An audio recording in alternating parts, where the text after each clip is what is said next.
เตียงตุบกันป้าบารองครับเตียงตุบจะถึงแล้วเฮ้ย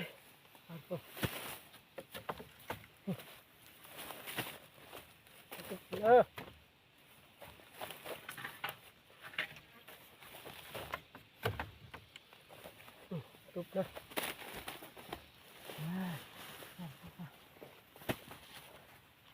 เฮ้ย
หน้าตาเป็นอันนี้เด้อเวลาสำเร็จนี่ลอยมันคนปลาสีแล้วสร้างตูบพักหลบแดดหลบฝนเนาะนี่เป็นแบบนี้เขาออกสบายง่ายเนาะ